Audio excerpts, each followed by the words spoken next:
11º episódio do Ventre Nós e o segundo de 2019. Hoje a gente vai conversar sobre nutrição e a nossa relação com a comida.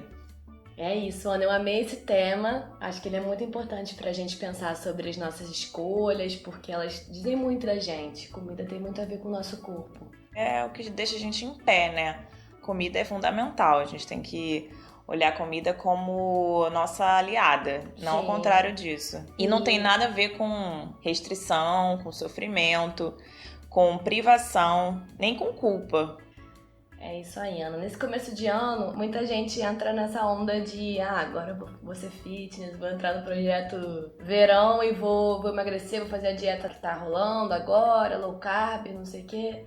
Só que a gente tem que desmistificar, né? Porque isso vem acompanhado do que você falou. Muita privação, muita culpa, muitos sentimentos ruins que acabam atrapalhando essa relação com a comida que tem que ser legal, né? Tem que ser saudável. E isso especialmente pensando na gente que é mulher, parece que a nutrição entrou no pacote dos mecanismos de controle do nosso corpo, das nossas decisões. A nutrição, em vez de ser uma coisa vista como uma coisa para ajudar a gente, passou a ser, vou pro nutricionista porque agora, tipo assim, vai começar o calvário, vai começar a fase da minha vida que eu vou ter que me privar muito para entrar nesse padrão aí. É impressionante como a nutrição acabou ganhando um sentido muito deturpado, se alinhando com a busca por esse padrão estético dito ideal. E muita gente está disposta a tudo, né, para chegar nesse padrão. Sim, principalmente a gente como mulher, né? E não é à toa que a gente é a maioria esmagadora entre as pacientes com distúrbios alimentares. Um estudo na Universidade de York, lá no Reino Unido, mostrou que a cada um homem com anorexia existem 9 mulheres com diagnóstico. E isso não é por acaso, não é um número... por que será que entre 10 pacientes, 9 são mulheres? Muita coisa ajuda a explicar isso, né? E todas nós, dentro da nossa realidade, né, cada uma dentro da sua realidade, é impactada por essa cobrança. Sim. Não adianta a gente ficar correndo atrás desse padrão. Foi o assunto que a gente abordou no episódio 7 de cobertura do festival, né? Que é muito legal, que a gente tem várias entrevistas bacanas sobre isso. A gente é bombardeado o tempo todo por muita informação distorcida sobre nutrição, né? Parece que cada hora eles aparecem com um alimento milagroso diferente. Já foi a chia, já foi o suco verde, aí agora voltou o ovo, enfim, são coisas que chegam pra gente através da mídia, e agora é do Instagram, enfim, as mídias mudam, mas o mecanismo é o mesmo. Uhum. Trazem dietas da moda, low carb, não sei o que, e a gente vai tentando, correndo atrás, através dos métodos errados, né? E agora tem uma outra coisa, uma outra forma de perseguir esses padrões que vem na casca de uma vida saudável, né? O mote da saúde, do bem-estar. O discurso é bonito. É lindo, é maravilhoso. Mas na prática a gente não tá saudável. Exatamente. Na prática, a menina que tá falando que tá super bem, tá com um corpo... ansiedade. Tá com ansiedade. E tá sofrendo. E mesmo fisicamente. Tem meninas que você olha e você vê que aquele corpo não é um corpo que tá despreocupado, que tá tranquilo, que tá em paz, exatamente. Né? Não. Tem muito a ver com a nossa saúde mental, né, isso? Pessoalmente, eu já vi algumas pessoas dentro de dietas, assim, convivi. E é muito claro como que o humor da pessoa muda pra pior. Ela não fica bem disposta, ela não fica feliz, ela fica irritada. Sim. É um período da vida que você fica assim, não, agora eu vou deixar de ser feliz esse período pra depois voltar a ser feliz, voltar a viver. Uma amiga da minha mãe, eu convivi com ela muito na minha infância e adolescência. Era uma dieta atrás da outra, ela foi uma das primeiras pessoas que eu conhecia a fazer aquela da proteína e tal. E ela fazia de uma forma muito bizarra, assim, ela comia muita gordura, muita proteína, não podia comer uma manga. Meu Deus. Tu falou do ovo aí, coitado do ovo, né? Já foi tantas coisas. Agora a gente come ovo pra caramba. Quando eu era criança, eu adorava comer ovo. E eu lembro meu pai falar pra mim, as pessoas... Eu lembro disso. De poder comer só um ovo por semana. Eu lembro disso. Meu Deus. Eu queria comer mais, não podia. Hoje em dia, a quantidade de ovo que a gente come... É uma dúzia toda semana, mais ou menos. É fogo, enfim. Coitado do ovo. E tem outros vilões, né, que vão surgindo. A gente conversou com a Júlia Marques, nutricionista e pós-graduanda em nutrição esportiva funcional. A Júlia deu uma entrevista ótima pra gente. Sim, ela é muito didática, fala muito bem, deu pra tirar várias dúvidas sobre nutrição. Sair da nossa ignorância de Instagram só. Exatamente. Ela trouxe informação de verdade. Sim, e então vamos escutar um pouquinho.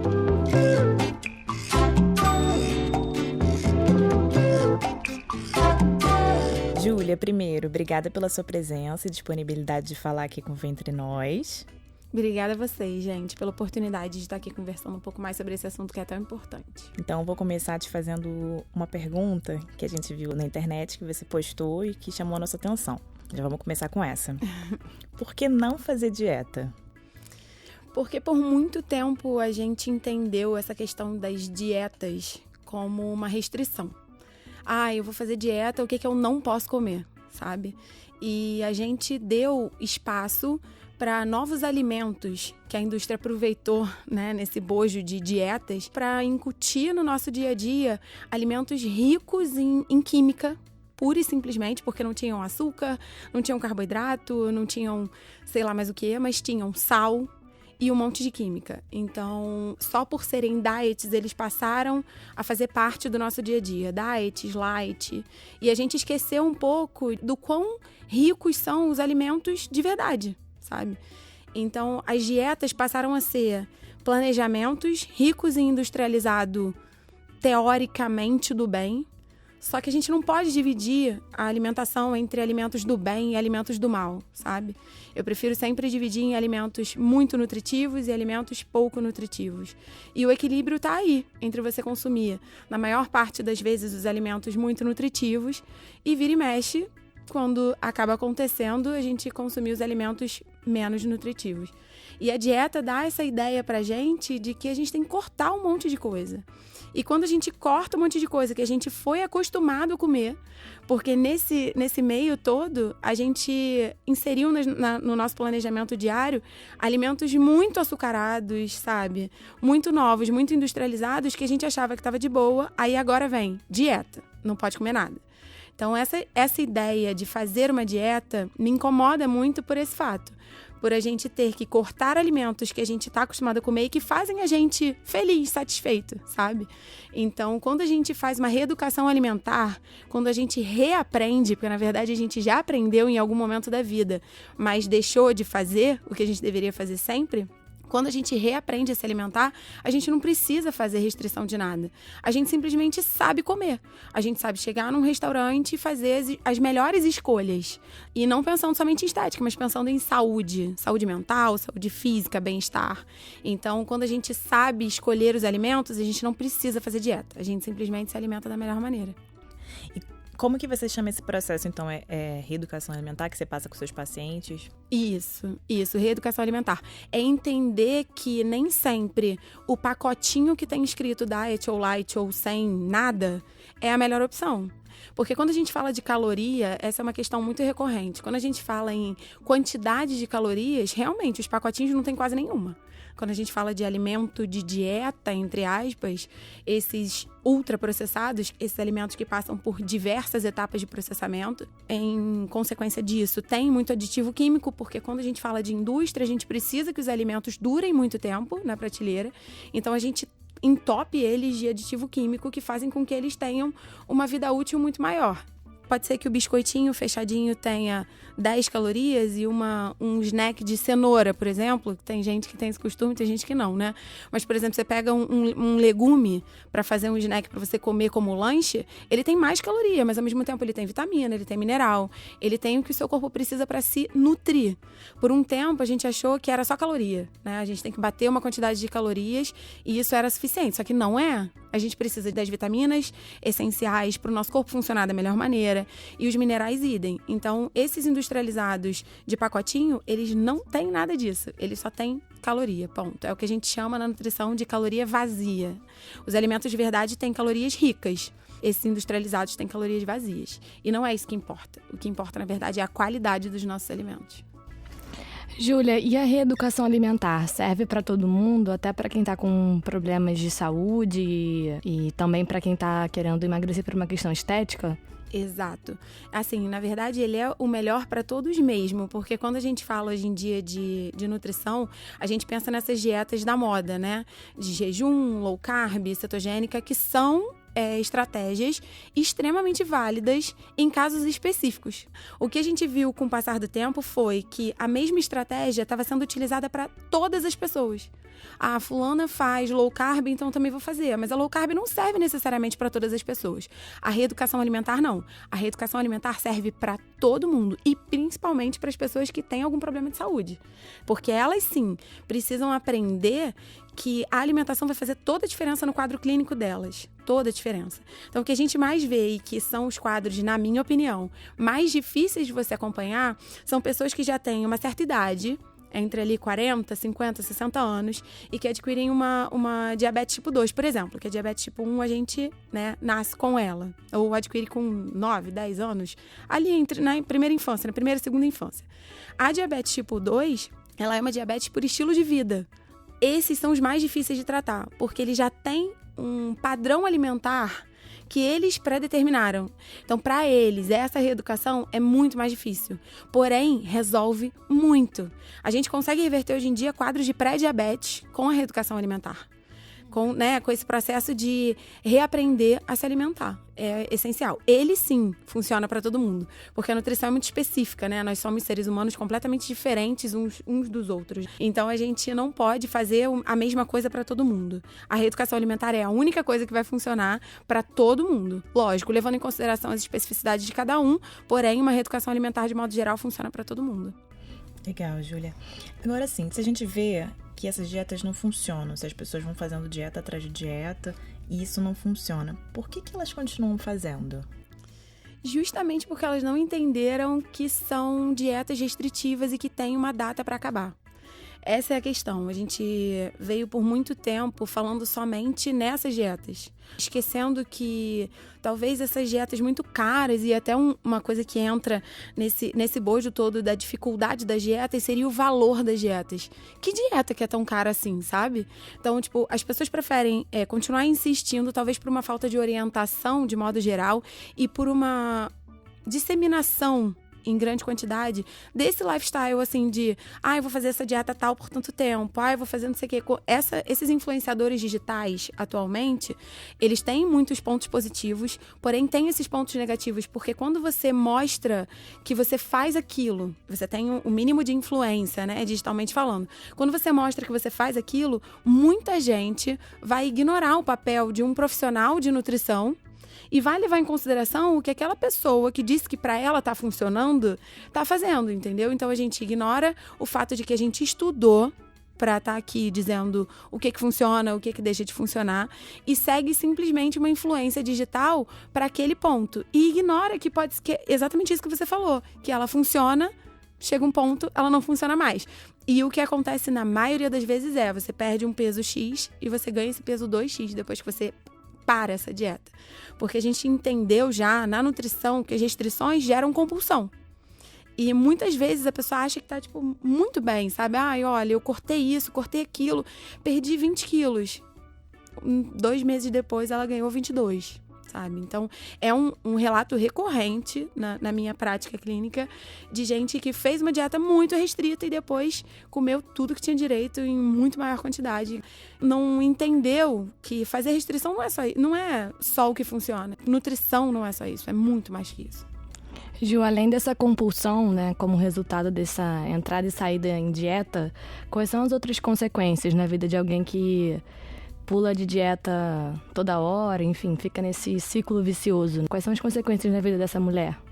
É muito importante a gente falar disso como uma consequência maior, né? Porque a compulsão alimentar é o início, é aquela primeira consequência visível, isso fora as consequências fisiológicas, mas uma das consequências fisiológicas mais importantes e que é o que eu tenho visto quase que 100% das vezes na minha atuação, é uma redução drástica de consumo calórico. Nessas dietas, você sai de um padrão alimentar ruim, onde o seu consumo calórico é muito alto, para momentos em que você está nessas dietas, que o seu consumo calórico é menos da metade.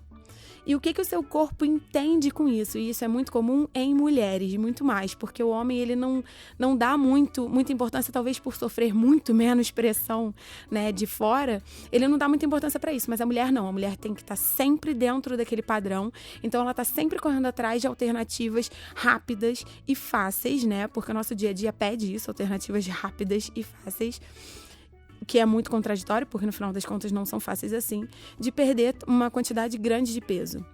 O que seu corpo entende quando você está numa restrição calórica muito severa? Ele entende que assim, olha, eu não tenho energia para funcionar. O que eu vou fazer? Eu vou guardar. Como é que a gente guarda? Primeiro, né, em forma de gordura, e é por isso que a gente tem essa dificuldade maior, depois de uma dieta muito restritiva, em perder peso mais uma vez. E ele faz o seguinte, ele fala, eu não vou gastar caloria.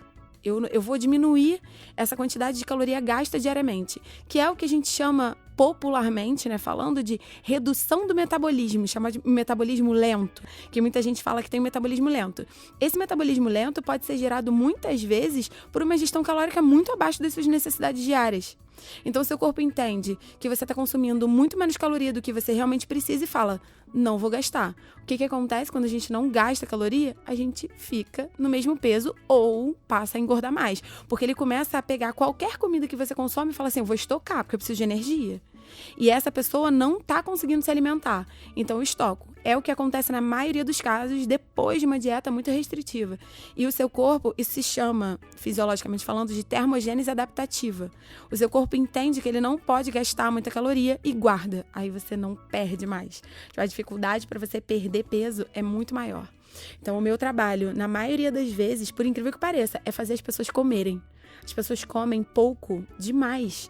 Assim, quando você para analisar o consumo calórico da maioria das pessoas, é muito abaixo do que elas precisam. Durante a semana elas não comem arroz, não comem feijão, só comem folha e proteína. E chega no final de semana, é um boom de alimento ultraprocessado, é uma quantidade muito grande de alimentos que não fornecem nutrientes para o nosso corpo, sabe? Então isso tem um resultado muito negativo quando você trata de uma dieta dessa restritiva de mais a longo prazo. Que acaba gerando muita ansiedade também, né? Com certeza. Fazer dieta muito restritiva gera ansiedade. É por isso que na minha prática clínica eu sempre falo para as pessoas, não tenham medo de se alimentar, sabe? Não tenham medo de comer. Eu já atendi paciente que virou para mim numa reconsulta e falou, você tem certeza que eu posso comer pão? Porque eu vi no YouTube que eu não posso comer pão. Sabe? Então a gente tem que reafirmar para as pessoas que a gente tem certeza absoluta do que a gente está falando. E é assim, é uma briga diária nossa com diversos meios de comunicação que replicam informações que nem sempre devem ser lidas daquela forma, entendeu? Então quando surgiu, por exemplo, a polêmica da frutose, do açúcar das frutas, a frutose que o estudo falava era xarope de frutose. Era uma frutose criada, né? Era uma frutose artificial, não era o açúcar das frutas. Então, como é que a gente dissemina em meios de comunicação que tem um alcance tão grande que o açúcar da fruta gera cirrose? Sabe? Então, a gente, nesses pontos, quando a gente chega nesses lugares onde as pessoas têm essas informações, como é que a gente faz para dizer para a pessoa que eu prefiro que ela descasque uma banana do que ela abra um pacotinho de biscoito? Sabe? A gente fica sem saída quando acontece esse tipo de disseminação de informação. Ju, e pensando agora em nós mulheres, né, no corpo feminino, por que você acha que a nossa relação com a comida é tão carregada de culpa? É muito comum a gente ver mulheres na hora do almoço, na hora do jantar, na hora das refeições, falarem muito sobre isso e debaterem de uma forma muito negativa, né? Como se elas tivessem culpa, se elas estivessem fazendo alguma coisa muito errada, que é comer, né? Todo mundo precisa comer. É muito comum ver isso. Por que você acha que isso acontece? Não, e diga-se de passagem, é muito prazeroso, né? Porque comer Exatamente. Amamos. Bom, na verdade, assim, o que aconteceu com o passar do tempo, junto com essas dietas novas, essas ideias de alimentos novos que tem pouquíssima caloria e tudo, isso veio a partir de um culto ao corpo perfeito. Então, a gente aprendeu que a gente deveria ter o corpo X. Então, se a gente não chegasse nesse corpo, a gente não estava fazendo alguma coisa, tinha alguma coisa errada, sabe? Por muito tempo a gente vê assim, o padrão do corpo feminino veio mudando, né? E a gente pode compartilhar aqui o nosso pessoal, tipo, o que a gente passa na vida. Eu, por exemplo, nunca coube nas calças, por exemplo, de marcas muito, muito grandes. O meu corpo não cabia naquela roupa, sabe? O padrão veio mudando. Antigamente, o meu corpo talvez fosse o padrão. Na minha época de adolescência, pré-adolescência, já não era mais esse padrão. Então, a gente já começa, na hora de comprar uma roupa, a ter que se adaptar a um padrão que não é o nosso, sabe? A gente começou a vestir roupas de lojas de fora do país, que é feita para corpos que não são os nossos corpos. Então, a gente, desde adolescente, não se vê livre para se alimentar normalmente, porque a gente precisa sempre caber naquela roupa. A gente precisa usar 38 ou 36. Então, a gente tem que sempre caber num corpo que não é o nosso. Então, para isso, a gente aprendeu que não era qualquer coisa que a gente podia comer, sabe? Mas, ao mesmo tempo, a gente foi tirando do nosso dia a dia comida de verdade. E a gente acaba sempre batendo na mesma tecla, né? A gente desaprendeu a se alimentar, sabe? A gente perdeu o prazer de se alimentar, de sentar à mesa, de comer, sabe? O nosso dia a dia da correria fez com que a gente comesse qualquer coisa em 5 minutos, sem prestar atenção no que a gente está comendo. E nisso, a nossa população foi engordando. E a gente tendo que seguir cada vez mais um padrão, cada vez mais inalcançável de modelo, de passarela, que não é o nosso, sabe? Eu sempre tive que fazer bainha nas calças, por exemplo, porque eu não tenho 1,80m, eu tenho 1,60m, sabe? É um padrão muito difícil de chegar lá, e é justamente por isso que a gente sente tanta culpa. Porque a gente sabe que se a gente comer mais do que a gente precisa, a gente vai engordar. Só que ao mesmo tempo, a gente aprendeu que a gente não podia comer arroz, que a gente não podia comer batata, que isso estava fora do rol dos alimentos que a gente poderia ter no nosso dia a dia. Mas por quê, sabe? Se para você emagrecer, você só precisa fazer restrição calórica, e você pode muito bem fazer restrição calórica comendo arroz, feijão, batata, sabe? A gente não pensa nisso quando a gente senta num barzinho e come um monte de fritura, ou então quando toma uma cerveja. E não tem nada de mal em fazer isso. Só que a gente acabou cerceando as opções que a gente tinha no nosso dia a dia, e quando chega no final de semana a gente chuta super o balde, porque a gente tá de saco cheio de restringir a nossa alimentação, sabe? Então é por isso que a gente toca tanto nessa tecla de reeducação alimentar, porque a dieta de uma pessoa que tá ali comendo, se alimentando super bem, comida natural, tipo arroz, feijão, uma carne para quem come carne, para quem não come, uma refeição sem a proteína animal, mas uma refeição completa, colorida, cheia de legume, verdura. A pessoa que se alimenta assim todos os dias, inclusive no sábado à tarde, por exemplo, chega à noite, ela quer tomar uma cerveja, ela quer comer um alimento que já não está ali dentro do plano dela todos os dias, isso não vai fazer diferença. Eu falo isso para todos os meus pacientes. O que faz diferença na sua vida, no seu resultado, é o seu hábito, não é a sua exceção. Sim, ela não vai ter tanta ansiedade também pra comer aquilo, né? Exato, assim... Não vai ficar pensando sobre isso, né, de uma maneira tão... Exatamente. Assim, hoje a gente conhece histórias de pessoas que têm um corpo teoricamente perfeito, porque perfeição é uma coisa muito relativa, né? Pra mim não é necessariamente perfeito. Pra mim, perfeito é um corpo feliz e não um corpo sarado somente, né? A gente vê histórias de pessoas que levam marmita pra night, por exemplo, pra balada, né? Dependendo de quem tá ouvindo, fala de formas diferentes. Algum problema? Não, mas eu não conseguiria. Se essa pessoa não tem uma ansiedade bizarra quando faz isso, se essa pessoa não fica insatisfeita... Exato, não, assim, eu não sabe, eu não consigo conceber isso pro meu dia a dia. Mas tem gente que consegue. E se isso não gera nela um problema né, dessa ansiedade que você falou, dessa... Meu Deus, eu tô comendo ovo cozido enquanto tá todo mundo tomando vodka com energético e sei lá mais o que, e eu não tô sendo feliz. Se isso não gera esse raciocínio, vai em frente, faz o que você quiser fazer. Mas essa é a questão, a gente precisa poder fazer o que a gente quer fazer, sabe? E não ter que seguir uma linha que as outras pessoas seguem, mas que não necessariamente vai funcionar pra você. Então, se isso não gera, se essas restrições absurdas não geram isso, beleza, segue em frente. Mas se gerar, essa questão, seguir um planejamento normal, se alimentar normalmente, sabe? Isso é o ponto-chave, na verdade, que faz com que você tenha consistência. Porque hoje na nutrição a gente fala de consistência. Você pode normalmente seguir por um mês uma dieta certinho. Acabou esse mês, talvez você não consiga mais. Então, qual é o resultado que isso vai gerar? Eu prefiro que você dê uma escapadinha aqui, outra ali, do seu planejamento, o que não quer dizer que tá errado, que tá certo. Eu não gosto dessa dicotomia de, tipo, comida boa, comida ruim. Mas isso não vai fazer diferença. Você vai conseguir seguir por uma vida inteira. Porque eu quero que você consiga ser saudável por uma vida inteira, não um projeto verão. E falando agora de ciclo menstrual, Júlia, na TPM, existem alimentos que podem ajudar a gente a ficar mais tranquila, diminuir o inchaço? A alimentação pode ajudar a gente nesse período mais complicado? Ah, pode, com certeza. Porque assim, a gente já entendeu que no período pré-menstrual e no período menstrual, a gente precisa evitar açúcar demais e sal demais.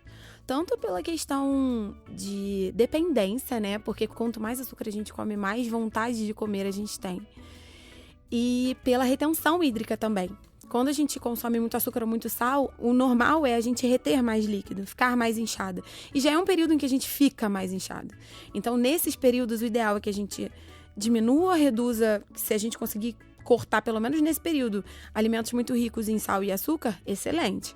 Nisso se engloba o quê? Os ultraprocessados. Então, no final das contas, a gente chega no mesmo ponto. Quanto mais natural a sua alimentação, mais interessante para o seu corpo, porque vai ter pouco sal, pouco açúcar, muito nutriente. E um ponto muito importante também é a ingestão de água. O quanto de água você bebe. Nesses períodos, o mais importante é a gente ingerir mais água ainda, sabe? Pra gente diminuir essa sensação de inchaço chata que a gente tem, né? No corpo inteiro, que não é só na região abdominal, nem nada disso, é no corpo inteiro. Então, são pontos importantes da gente levar em consideração, além dos nutrientes que são importantes, uma alimentação rica em antioxidante, que está presente nas frutas, nos legumes, nas verduras. Então, a gente está ali no mesmo ponto, né? Com relação ao chocolate, o chocolate comum, esse chocolate ao leite, né? Ele é muito rico em açúcar. Então, o chocolate mais rico em cacau, ele tem mais antioxidante, porque o cacau é um potente antioxidante. Então, é interessante, quando a gente tem a vontade de comer chocolate, eu, como nutricionista, sou adepta do sentiu vontade, come. Não come um damasco ou alguma outra coisa que não seja chocolate, come um chocolate.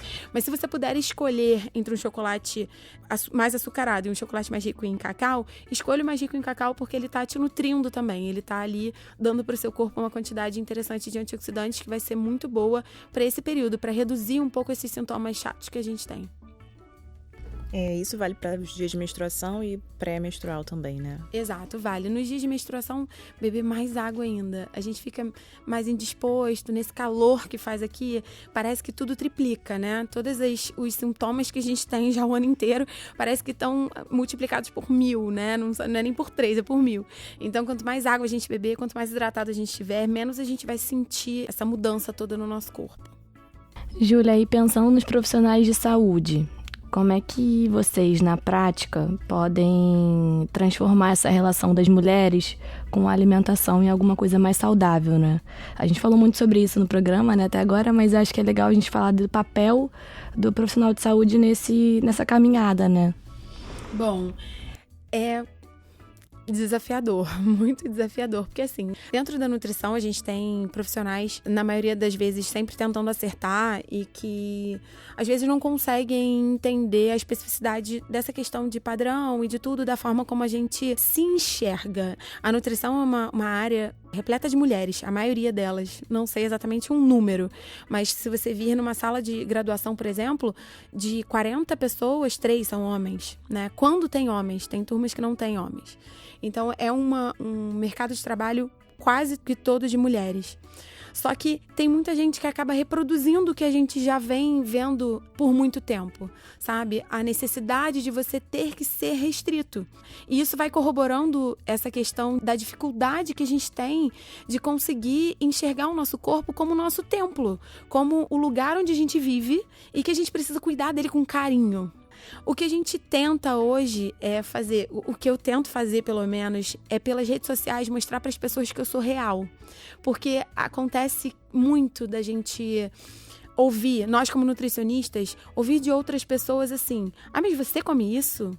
Ah, mas você faz isso? Ah, mas você faz aquilo? Então, a gente precisa mostrar para as pessoas, e eu acho que essa é uma ferramenta muito potente de chegar a todo mundo, né? Mostrar que a nutrição é para todo mundo. A gente mostrando como a gente é, o que a gente faz, o que a gente vive, eu acho uma ferramenta muito importante, sabe? Da gente virar para as pessoas e falar assim: ah, isso que você tá comendo, eu também como. Mas eu quero que você saiba que isso não necessariamente vai ser a melhor opção. A gente precisa tratar a nutrição como um ambiente com uma gama de opções. Nenhuma delas deve ser proibida. mas a gente precisa mostrar para as pessoas o que é cada coisa. Ela consome isso, ok, mas você sabe o que tem aí? Você sabe o que é isso? E eu acho que hoje eu venho de uma geração muito legal, que a gente vem da graduação aprendendo muito sobre isso, muito sobre como chegar nas pessoas. Porque é muito fácil falar sobre ciência. Eu acho muito fácil, porque pra mim tá ali. Eu tô vendo aquilo dali todos os dias, eu lido com aquilo todos os dias. Mas como chegar nas pessoas? Como mostrar pra elas que isso é acessível? Eu tento mostrar de forma muito direta como as pessoas têm que lidar com a nutrição. E eu acho que é essa forma como a gente vai conseguir chegar lá.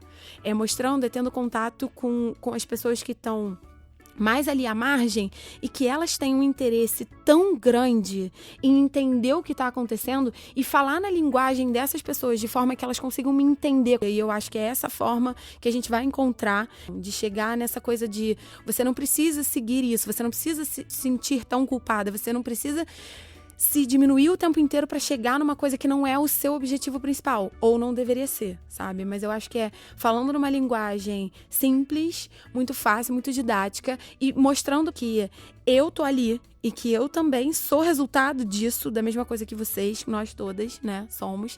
E eu acho que é a forma como a gente vai chegar lá, é mostrando que a gente não é só um perfil por trás das redes sociais, a gente é gente. Né? A gente gosta, a gente não gosta, não é todo industrializado que é gostoso. Esses que aparecem nas redes sociais como a 8ª maravilha do mundo, não são. Quando você passa a indicar coisas que você realmente gosta, que você não tá ali pra mostrar uma coisa que estão te pagando pra você mostrar, quando você olha isso aqui que a fulana oferece, horrível, o gosto é muito ruim, sabe? Então, tipo, quando você se torna mais real.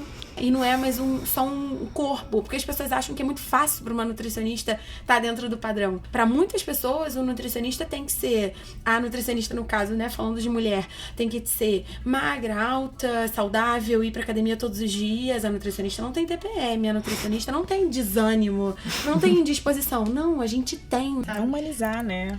Exato, tornar mais humano, é exatamente isso. Porque a gente vem dessa geração de ícones da internet que são inalcançáveis, a gente não consegue chegar neles, entendeu? O que mais tem, gente, dentro da graduação da nutrição, 80% das pessoas tiveram trauma com obesidade na infância e entraram pra nutrição. Ou então, tipo, sempre tiveram problema com peso e foram pra uma nutricionista com a qual elas se identificaram e acharam aquilo dali inspirador e foram atrás. Mas é sempre relacionado a peso, sabe? É sempre relacionado a um problema com peso, a um problema com um distúrbio, padrão. Né? Alguma coisa Exato, assim. É sempre um problema com a sua imagem, entendeu? Então a gente precisa mostrar para as pessoas que nós nutricionistas também sofremos pressão e às vezes não conseguimos lidar com elas. Isso que eu acho que quando as pessoas entenderem, facilita muito, vai facilitar muito o nosso trabalho, vai facilitar muito a nossa chegada em todo mundo. Acho que é por aí, né? A gente se envolver, né, no que a gente faz. Exato. Que é também o que a gente procura fazer aqui. Júlia, pra gente fechar, então, vamos pensar assim numa pessoa que tá com esse olhar pra alimentação, viciado, então nem prestando atenção no que ela tá fazendo. O que você diria para os primeiros passos pra virar essa chavinha de que comida não vai te morder e que você pode gostar de comer e etc. Bom, ponto 1, descascar mais e desembalar menos. É uma máxima que muito nutricionista hoje que tá nessa coisa da alimentação mais natureba e tudo, natureba, porém acessível, né? Não é nada muito absurdo, umas coisas que não dá pra achar, por exemplo, no subúrbio, que você não consegue achar algumas coisas, não se culpe por isso, é comida natural, aqui você conseguir achar, é comida de verdade. Prestar menos atenção na quantidade calórica, só, tem 10 calorias, então pode, uma banana tem 100, não pode. Não, é prestar menos atenção na quantidade de calorias e prestar mais atenção na qualidade do que você está comendo. Isso para mim é um segundo ponto muito importante. E o terceiro ponto, que é uma coisa que a gente fala muito hoje em dia e que a gente negligencia muito, prestar atenção na alimentação. Prestar atenção no que a gente está comendo. A gente come hoje com o celular, a gente come hoje vendo televisão, a gente come hoje fazendo 1000 outras coisas que distraem a nossa cabeça. E, gente, o nosso cérebro não é essa potência toda que a gente pensa. Ele não entende que a gente está se alimentando. Isso gera quadros de compulsão, isso gera quadros de hiperalimentação. A pessoa só está satisfeita quando ela está entupida. A gente precisa se concentrar mais na alimentação. Saiu um estudo há pouco tempo atrás, feito com a população francesa. São pouquíssimos os quadros de obesidade na França. Nesse estudo, eles mostravam que a população francesa, ela demora 2 horas, mais ou menos, fazendo as grandes refeições. Almoço, jantar e café da manhã. E eles demoram 2 horas e consomem entrada, prato principal e sobremesa. E, normalmente, tomam vinho. E por que essa população não é tão obesa quanto a nossa, por exemplo, que às vezes faz só uma refeição, né? Faz só, uma grande refeição, só ou almoça ou janta nessa correria louca. E a gente conseguiu, nesse estudo, linkar que o fato de demorarem 2 horas fazendo uma refeição, se concentrando, confraternizando ao redor da mesa, né, com os amigos, com a família, isso faz com que eles só façam essas 3 refeições, tá? Eles só fazem essas grandes refeições, eles não beliscam, eles não fazem lanches, que normalmente são pouco nutritivos, dificilmente a gente faz um lanche que tenha um valor nutricional muito alto. Isso avisa pro cérebro deles, eu tô sentado, tô comendo, e isso não vai me dar fome daqui a meia hora. Tem gente que sente fome meia hora depois, porque nem lembra o que comeu. Tem paciente que você perguntar assim, o que você almoçou ontem? A pessoa não lembra, sabe? Porque foi uma coisa que ela fez sem atenção nenhuma. E o que a gente fala hoje é em atenção plena ao comer. Isso faz com que o seu cérebro entenda que você se alimentou e você sente menos vontade de comer alguma coisa, e normalmente a vontade é de coisas açucaradas, né? Você sente menos vontade de beliscar. Então a gente precisa começar a dar mais importância para o que a gente come. Eu, por exemplo, tento adaptar, eu tenho paciente que é comissária de bordo e não tem tempo para comer. Ah, não, tudo bem, eu vou comer esse lanche que você me passou, aí eu vou pegando aos poucos. Não, senta e come. Mesmo que você faça isso em 5, 10 minutos, mas sem telefone, sem nada. Senta e faz o lanche. Pelo menos para o seu cérebro entender que você está ingerindo alguma coisa. Então isso faz muita diferença nessa reeducação alimentar. Esses 3 primeiros passos para começar. Porque começar é o que importa, né? A gente pode pensar em 1000 coisas para fazer. Se a gente não der o primeiro passo, a gente não vai fazer nenhuma das 1000. E não pense porque eu tenho celulite, porque a minha barriga tá grande, porque... Não. Pensa se você tá dormindo bem, pensa se você tá vivendo bem ou se você tá só sobrevivendo. Pensa se seu estresse toma conta completamente do seu dia a dia. Pensa se você tá hidratada, se você bebe água o suficiente. Pensa se você vai ao banheiro a quantidade que você precisa de vezes, sabe? Isso tudo é o nosso corpo mostrando pra gente que tem alguma coisa errada. Eu tenho paciente que não bebe um gole d'água durante o dia inteiro, sabe? Porque na correria a gente não consegue. Só que o quão importante é a água pra gente? Então, será que é a estética que precisa ser analisada primeiro? Talvez você precise ver 1000 outras coisas antes. Muito importante, assim, esse debate, né? A gente tem que começar, de fato, a falar sobre isso. Acho que esse é um ótimo lugar pra sair. Sair de uma alimentação em que você nem lembra o que você comeu. Você começou a falar e eu comecei a puxar na memória. Eu também fiquei aqui, que eu comi ontem, será que eu lembro? Acontece, lembrei.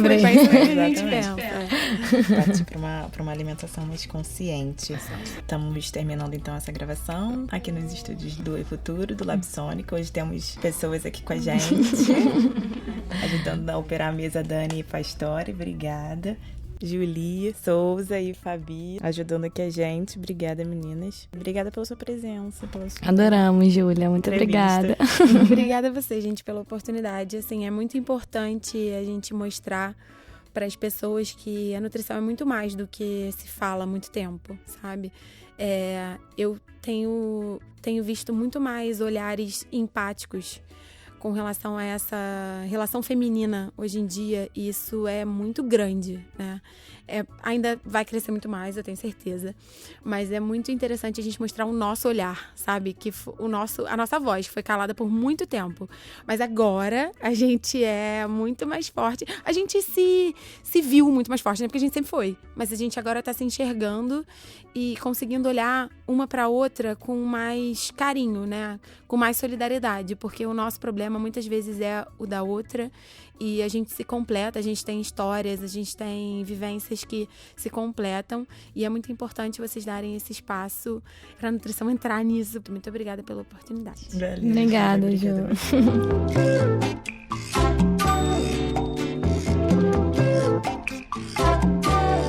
E agora é a hora do Cá Entre Nós, o relato de uma mulher sobre o tema do dia.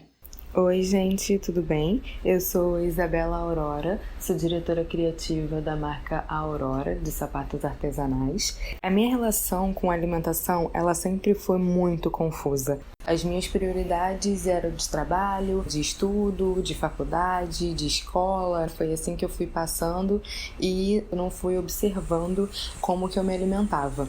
Eu nunca tive um processo de me alimentar com alimentos que não fossem saudáveis, porém eu sempre tive muitos problemas com horários. Então eu ficava muito tempo sem comer ou me alimentava pouco, porque sempre dei prioridades para outras coisas.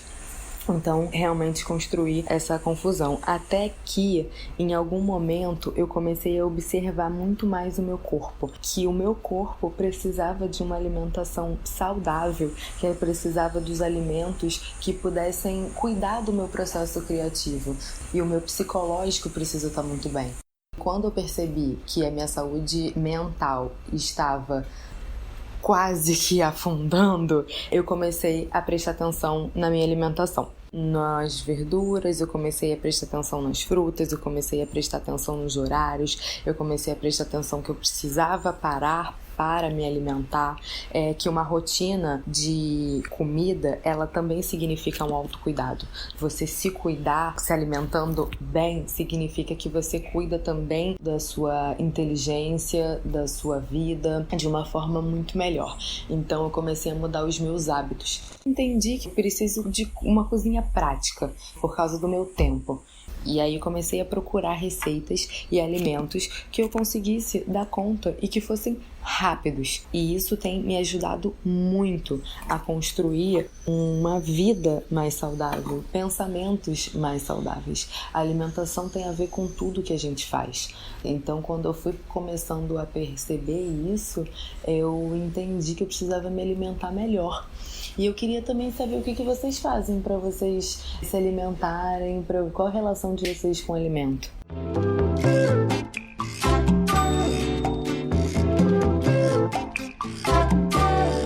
Bom, depois dessa entrevista, desse relato, a gente pode passar a olhar com mais atenção para o que a gente está comendo, né? Fiquei bem impressionada com o que a Júlia falou dos pacientes que não lembram o que almoçaram no dia anterior ou 2 dias antes. Eu fiquei olhando e me vendo mais ou menos parecida com eles. Sim, a gente fica pensando em outras coisas, ou tá no celular, ou tá, né, às vezes na rua, e não se conecta com a comida, não para com calma. Isso é muito importante. Não olha pra comida, né? Sim. Não sente o gosto. Às vezes a gente come coisas que nem tão boas, Sim, assim, nesse verão, que então... nem fazem bem pro nosso corpo, não tão gostosas, e a gente come mesmo assim, enfim. Tem que dar uma selecionada melhor. Nosso corpo ficar bem, feliz, pra gente poder ter força pra fazer as coisas que a gente gosta. Bom, gente, é isso. A gente sempre pede pra vocês acompanharem a gente nas nossas redes sociais. A gente tá no Instagram, no Facebook e no Twitter, como Ventre Nós. Tem também o nosso e-mail, né? Sim, é o ventrenós@gmail.com. E uma novidade, como a gente falou no último episódio, agora a gente passa a divulgar também os nossos episódios pelo WhatsApp. Então, a gente está divulgando o número do nosso WhatsApp pelas nossas redes. Procura lá, adiciona a gente, pode pedir o episódio que você quiser, que a gente disponibiliza no arquivo e você compartilha com aquela pessoa que de repente não escuta podcast, que não tem um hábito, mas que pode se interessar pelo nosso conteúdo. Sim, e uma maneira também da gente trocar informação, se vocês quiserem mandar sugestão de pauta, de assunto pra gente fazer novos episódios, eu acho que vai facilitar bastante. Então, bota a gente aí no Zap. Manda o Zap. E manda mensagem pra gente. A gente tá, esse ano, subindo um episódio mensalmente. A gente mudou um pouquinho a periodicidade de subir episódios aqui. A gente tá cheia de gás pra seguir. De vontade de continuar o projeto e fazer ele crescer mais ainda. Mais gente chegando pra ouvir. A gente agradece você que tá chegando agora e você que escuta desde o primeiro. Muito obrigada. Então é isso, gente. Até o próximo episódio. Beijão pra vocês.